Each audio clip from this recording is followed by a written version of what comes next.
refusing babysit my sister's baby even though I work from home. I live in a small apartment in a city that never seems to sleep. As a junior designer, I'm still trying to carve my place in the design world. My job isn't glamorous yet, but I know I'm working towards something. I spend long hours, sometimes late into the night, learning new design software and making adjustments to projects. Every day feels like a small victory, but also a reminder that I've still got a long way to go. Despite my crazy work schedule, I've always been determined to build my independence. I've been living alone for about a year now, and though it's been a challenge, it's also been incredibly fulfilling. I've learned to manage my finances on my own, take care of my apartment, and maintain my focus on career growth. Every paycheck feels like a step forward. Every client meeting, every design project I complete gives me a sense of accomplishment that I carry with me. But things haven't always been easy, especially recently. My older sister, Emma, had a baby just 3 months ago. We've always been close, even though we're 7 years apart. I remember when she first told me she was expecting, how excited and nervous she was. I could tell from the way her eyes lit up that she was looking forward to being a mom, but I also knew there was a lot of fear behind that excitement. She and her boyfriend, James, were going through a rough patch financially, and I could see the stress starting to show. Emma wasn't just about to become a mom. She was about to face a huge challenge. I've always loved children.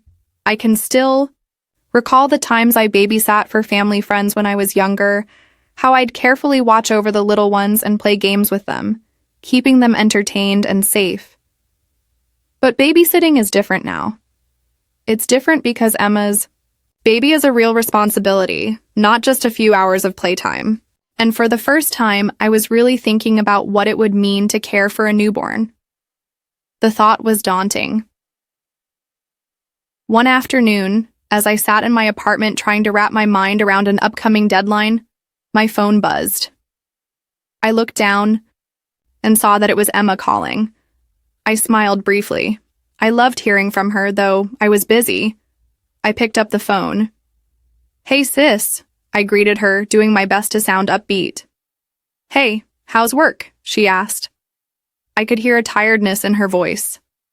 She had always been the kind of person who tried to mask her struggles, but I could tell something was off. "It's going okay, just juggling some projects." "How about you?" I asked, hoping she was doing better. She paused for a moment, and then came the words I wasn't prepared for. "Listen, I need to ask you a huge favor." I felt a sudden pit in my stomach. "What's up?" "I was wondering, since you work from home, could you help me out by babysitting the baby during the weekdays? Just for a few months while things are tough," she said, her voice filled with desperation. I didn't even have to think about it to know that I wasn't in a position to agree. I loved my niece, and I would do anything for her, but the truth was, I was barely managing my own life. I couldn't handle the responsibility of a baby, especially during work hours. Not with my job being so demanding. I loved Emma, but I couldn't take on something this big. "Emma," I said slowly, trying to find the right words. "I can't babysit during work hours. I work from home, but it's not like I'm sitting around with nothing to do. I'm on calls, meeting deadlines, juggling tasks. It's not something I can do." There was silence on the other end of the line, and then I heard her voice crack. "But you're home all day. You're not even leaving the house. I really need your help." "I know," I said gently, "but I can't take care of a baby and focus on work at the same time. It's not fair to you or to me." Emma's voice shook. "I'm struggling so much right now. I'm barely managing everything. And you're my sister. I thought family helps each other out." I felt a sharp pang in my chest. I hated disappointing her. I loved her, and I wanted to help, but not like this. "I understand that, Emma. But I can't put my career at risk just to help out for a few months. I can't afford to make mistakes at work. I'm just starting out." Emma's tone grew defensive. I would have done it for you. If the roles were reversed, I would have been there for you. The words stung. I knew she was right in some ways.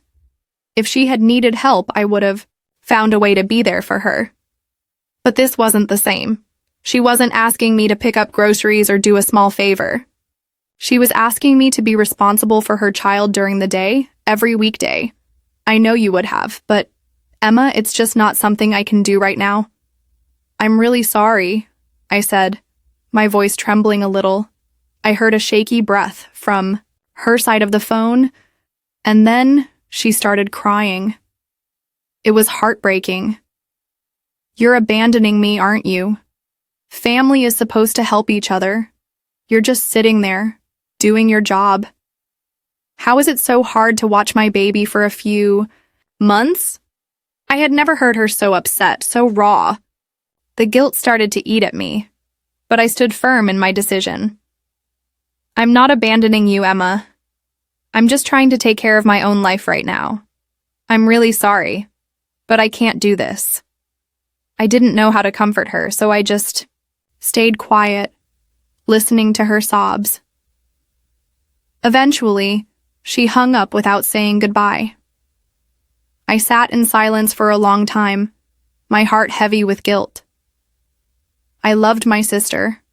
I loved my niece. But I couldn't sacrifice everything for them. I had worked so hard to get to where I was. I had to protect that. That night, my phone started buzzing with messages from my parents. I hesitated before opening them. I had a feeling they wouldn't understand. Why aren't you helping Emma? My mom's message read, You're being so cold. Your sister needs you right now.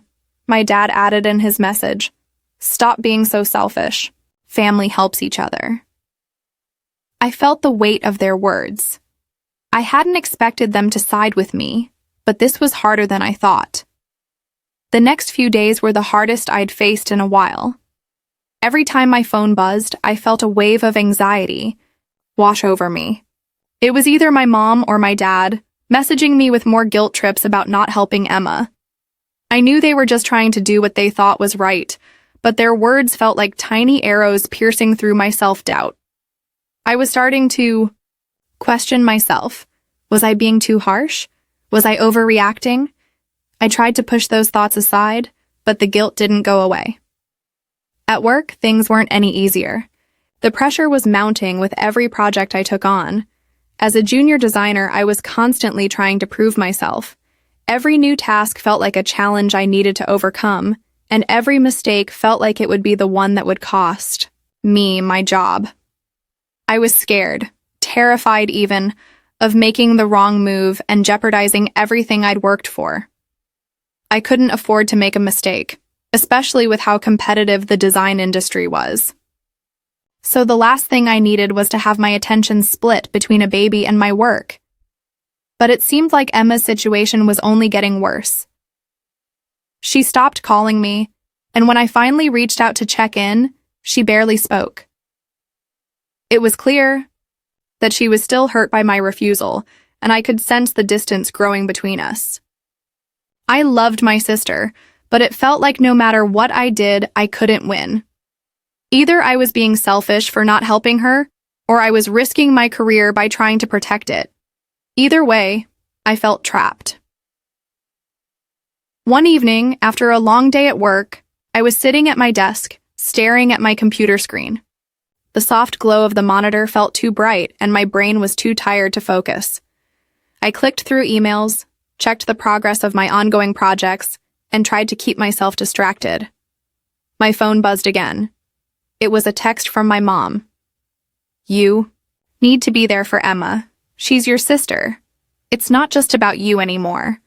We've all been through tough times, but family helps each other. I stared at the message for a moment, then put the phone down. I couldn't do it. I couldn't just drop everything for her. But I also didn't want to lose her. The tension between family loyalty and personal boundaries was suffocating. The next day, my sister called me. It was the first time since our Last conversation. She sounded tired, and I could hear the strain in her voice.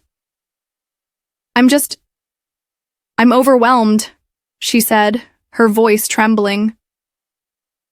I don't know what to do anymore. James and I are barely scraping by, and I'm just so tired. I thought you'd help me, but now you won't even talk to me. I'm sorry, I said, my voice thick with emotion. I really am, but I just can't do it. I can't risk my job. I'm barely managing as it is. There was a long silence on the other end of the line before Emma spoke again, her words sharp with hurt. I don't understand, you know. I thought family was supposed to support each other no matter what. I am supporting you, Emma. Just not in the way you want me to. I love you, and I want to help, but I can't put everything I've worked for at risk. I don't even have the proper things to take care of a newborn. I don't have a car. I don't have the right supplies. I'm still figuring out my own life. She didn't answer right away. Then, finally, she sighed. I just don't know what I'm supposed to do. I'm sorry, I really am, I repeated. But I'm still figuring things out too. I'm not in a place where I can offer you what you need. The conversation ended awkwardly after that. I could tell that Emma was disappointed, and I couldn't blame her. But it didn't change the fact that I couldn't take on the responsibility she was asking of me. Over the next few days, I tried to focus on my work, but it was harder than usual. The pressure from my parents and the guilt over my sister's situation weighed heavily on me. I was afraid of losing my family, but I was also afraid of losing my independence and my career. Every time I opened my laptop or picked up the phone, I felt like I was caught in the middle of two worlds, both of them demanding more from me than I could give. My mom called again that evening. You need to come over and talk about this, she said. You're being too stubborn. Your sister needs you, and you're acting like it's some kind of inconvenience. I didn't know what to say.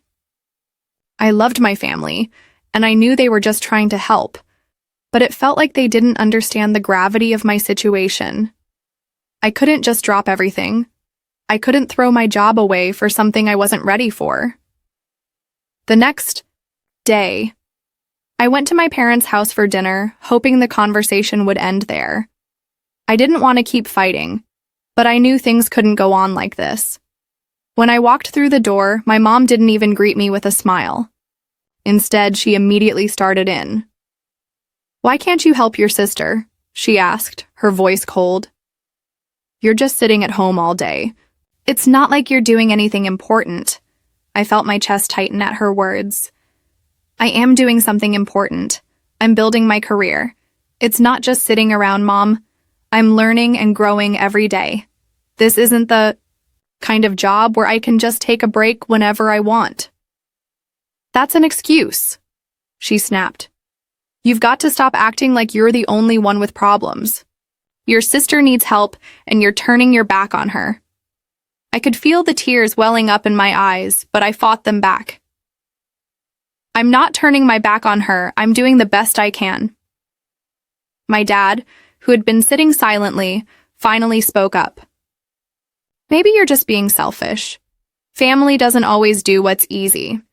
Sometimes you have to sacrifice for the ones you love. I'm not being selfish, I said, my voice shaky. I'm just trying to protect the life I'm building. It felt like the conversation was going nowhere. The walls of my parents' house suddenly felt too tight, like they were closing in on me. My mind raced and my heart felt heavy. I loved my sister, and I wanted to help. But I wasn't ready to give up everything I had worked for. I wasn't prepared to be someone's full-time caregiver. I wasn't even sure how to be that person. All I knew was that I couldn't do it. Few days after the heated conversation at my parents' house, I felt emotionally drained.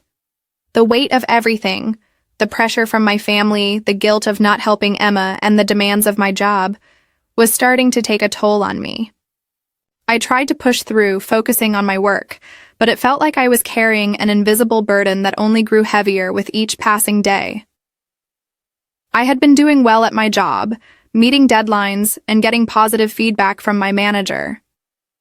But now even the smallest tasks felt overwhelming. I couldn't concentrate. My thoughts kept wandering back to Emma's baby, and the guilt of not being there for her kept nagging at me. It wasn't that I didn't care. I loved my niece more than anything, and I wanted to help my sister, but I couldn't help but feel like I was stuck between a rock and a hard place. One afternoon, after finishing a particularly stressful project, I decided to take a break and get some fresh air. I grabbed my jacket and went for a walk outside, hoping the cool breeze would clear my mind. As I strolled down the street, I found myself reflecting on the past few weeks. Emma's words still echoed in my head. "You're abandoning me." Family helps each other. It felt like they were etched into my brain, reminding me of the choices I'd made. I stopped at a nearby cafe, ordered a coffee, and sat down by the window. The place was quiet, and I watched the people walking by, trying to distract myself from the turmoil inside. It was a rare moment of peace, but even then my thoughts were clouded. I couldn't shake the feeling that I was being selfish. Maybe I should have said yes. Maybe I should have just made it work. But what if I had done that, and everything fell apart? I wasn't prepared for that kind of responsibility. What if I couldn't handle it? Later that evening, I received a message from Emma. It was short, simple, and to the point. "I miss you. I'm sorry for making things so hard." My heart sank. I had missed her too, but it felt like the rift between us was growing wider. I knew she was hurt, and I hated that. I hated that I had put us in this situation. I loved my sister, but I couldn't help but feel resentful of the pressure that had been placed on me. I hesitated for a long time before replying. I wasn't sure what to say, but I knew I needed to reach out, to at least try to mend the gap between us. "I miss you. Too, Emma, I'm sorry for everything. I don't want this to come between us. I love you, and I love my niece. I'm scared, okay? I'm still figuring things out for myself." The response came quickly, almost too quickly. "I get it. I really do. I just wish you could. See how much I need you." I read her message a few times, the words sinking in. I could hear the pain in her text, and it made my chest tighten. I couldn't help but wonder if I was making a huge mistake. Maybe I had been too focused on my own fears and anxieties to see the bigger picture. Emma was struggling and she needed help. I knew that. But I also knew that I couldn't offer her what she was asking for, not in the way she needed it. The next few days passed in a blur. I kept my distance from my family, unsure of how to handle the situation. I didn't want to keep fighting, but it felt like there was no easy way out. My parents were still calling, still asking why I couldn't help Emma. My mom had even suggested I take a few days off from work to help the family, but that was out of the question. I couldn't afford to fall behind on my projects. The stakes were too high, and I wasn't willing to sacrifice my career for something I wasn't ready for. One evening, after another emotionally exhausting conversation with my parents, I decided to send Emma a message. This time, I offered something different. "Hey, I know I've been distant, and I'm sorry. I love you, and I want to help. What if I help find some childcare for you? Or maybe I could come over on the weekends and help you out. I can't be there during the week, but I'll find a way to support you." I felt a little better after sending it, as though I had taken a step toward reconciliation. It wasn't a perfect solution, but it was something. It was an attempt to find a balance between being there for her and protecting the life I had worked so hard to build. To my surprise, Emma's response came almost immediately. "Thank you," she wrote. "That means a lot to me." I'll look into some childcare options. And I'd love it if you could come over on weekends. It would help so much. I sighed in relief. It wasn't a perfect fix, but it was progress. I felt a small sense of hope that maybe, just maybe, we could find a way to make things work. The next few weeks were still tough, but things started to feel a little more manageable. Emma and I began talking more, not just about the baby and the struggles she was facing, but also about our lives, our dreams, and the future. It felt like we were slowly rebuilding the bridge that had cracked under the weight of our different expectations. One Saturday, I went to visit her. She was exhausted, but when she saw me, a small smile appeared on her face. "Thank you for coming," she said softly, her eyes tired but grateful. We spent the afternoon together, talking and laughing as we took care of the baby. It wasn't perfect, but it was real, and it felt like we were slowly finding our way back to each other. That day, I realized that helping her didn't mean I had to sacrifice everything I had worked for. It meant finding a way to support her in the ways that I could, without giving up my own goals. I didn't have to be her full-time caregiver, but I could still be there for her, in my own way. The weeks following my conversation with Emma were a mix of relief and still present tension. I kept offering her support in ways I knew I could handle, but there were still moments where I wondered if I could do more. Would I ever be able to be the kind of sister she needed all the time? And was I really doing enough? Emma had found some part-time childcare for her baby, which took a huge burden off her shoulders. I was relieved to see her less stressed and more able to breathe, even if it was just a little. On weekends, I would go over to her apartment and help her with the baby, feeding, changing, and holding her niece while Emma got some rest. I wasn't always the perfect help, and I knew I still had so much to learn about caring for a baby. But being there in whatever way I could felt like the right thing. One Saturday, I arrived at Emma's place in the afternoon as usual. Her boyfriend James was there too, and the baby was napping in her crib. I could see that Emma was still a little tired, but in much higher spirits. She smiled when she saw me. "Thank you for coming. I don't know what I would have done without your help," she said, her voice filled with gratitude. "I'm happy to help," I replied, giving her a hug. "I know it's not much, but I'm here." She seemed to relax a little more at that moment, as if she had been carrying the weight of everything alone for so long, and finally, someone was helping her carry that burden. I could feel the change in the air.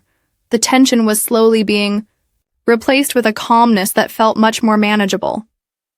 James, who had been sitting on the couch, glanced over at me.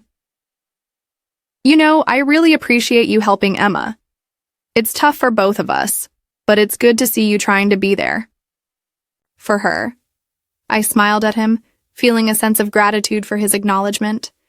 It wasn't always easy to navigate the dynamic between us, but hearing his words made me realize that this wasn't just about me and Emma. It was about helping her family, the people I loved, get through a tough time. For the first time in a while, I felt like I was making progress. The guilt that had haunted me for so long started to lift, replaced by a sense of peace.